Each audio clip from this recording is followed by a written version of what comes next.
Hello दोस्तों, आप सभी का स्वागत है हमारे इस नए वीडियो पर। आज से हम शुरू करने जा रहे हैं विक्रम और बेताल की कहानियाँ। हमारा यह पहला पार्ट है। इसमें हम प्रारंभ की कहानी के बारे में जानेंगे। बहुत पुरानी बात है। धारा नगरी में गंधर्वसेन नाम का एक राजा राज करते थे। उनके 4 रानियाँ थीं। उनके 6 लड़के थे जो सब के सब बड़े ही चतुर और बलवान थे। संयोग से एक दिन राजा की मृत्यु हो गई और उनकी जगह उनका बड़ा बेटा शंख गद्दी पर बैठा। उसने कुछ दिन राज किया, लेकिन छोटे भाई विक्रम फिर राजा बन बैठा। उसका राज्य दिनों दिन बढ़ता गया और वह सारे जम्बू द्वीप का राजा बन बैठा। एक दिन उसके मन में आया कि उसे घूमकर सैर करनी चाहिए और जिन देशों के नाम उसने सुने हैं उन्हें देखना चाहिए। सो वह गद्दी अपने छोटे भाई भृतहरि को सौंप कर योगी बनकर राज्य से निकल पड़ा। उस नगर में एक ब्राह्मण तपस्या करता था। एक दिन देवता ने प्रसन्न होकर उसे एक फल दिया और कहा कि इसे जो भी खाएगा वह अमर हो जाएगा। ब्राह्मण ने वह फल लाकर अपनी पत्नी को दे दिया और देवता की बात बताई। ब्राह्मणी बोली, हम अमर होकर क्या करेंगे? हमेशा भीख मांगते रहेंगे। इससे तो मरना ही अच्छा है। तुम इस फल को ले जाकर राजा को दे आओ और बदले में कुछ धन ले आओ। यह सुनकर ब्राह्मण फल लेकर राजा भृतहरि के पास गया और सारा हाल कह सुनाया। भृतहरि ने फल ले लिया और ब्राह्मण को 1 लाख रुपए देकर विदा कर दिया। भृतहरि अपनी एक रानी को बहुत चाहता था। उसने महल में जाकर वह फल उसी को दे दिया।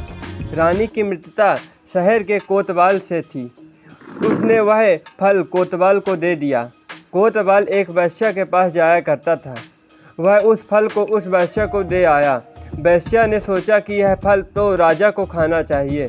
वह उसे लेकर राजा भृतहरि के पास गई और उसे दे दिया। भृतहरि ने उसे बहुत सा धन दिया, लेकिन जब उसने फल को अच्छी तरह से देखा तो पहचान लिया। उसे बड़ी चोट लगी, पर उसने किसी से कुछ कहा नहीं। उसने महल जाकर रानी से पूछा कि तुमने उस फल का क्या किया? रानी ने कहा, मैंने उसे खा लिया। राजा ने वह फल निकाल कर दिखा दिया। रानी घबरा गई और उसने सारी बात सच सच कह दी। भृतहरि ने पता लगाया तो उसे पूरी बात ठीक ठीक मालूम हो गई। वह बहुत दुखी हुआ। उसने सोचा यह दुनिया माया जाल है, इसमें अपना कोई नहीं। वह फल लेकर बाहर आया और उसे धुलवा कर स्वयं खा लिया। फिर राजपाट छोड़ योगी का भेष बना जंगल में तपस्या करने चला गया। भृतहरि के जंगल में चले जाने से विक्रम की गद्दी सूनी हो गई। जब राजा इंद्र को यह समाचार मिला तो उन्होंने एक देव को धारा नगरी की रखवाली के लिए भेज दिया। वह रात दिन वहीं रहने लगा।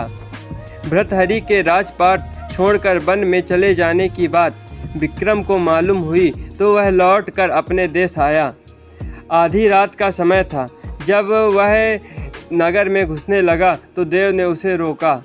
राजा ने कहा, मैं विक्रम हूँ, यह मेरा राज है, तुम रोकने वाले कौन होते हो? देव बोला, मुझे राजा इंद्र ने इस नगर की चौकसी के लिए भेजा है। तुम सच्चे राजा विक्रम हो तो आओ मुझसे पहले लड़ो। दोनों में लड़ाई हुई। राजा ने जरा सी देर में देव को पछाड़ दिया।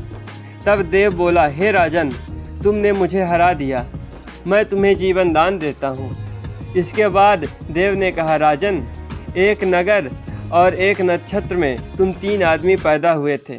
तुमने राजा के घर में जन्म लिया, दूसरे ने तेली और तीसरे ने कुम्हार के।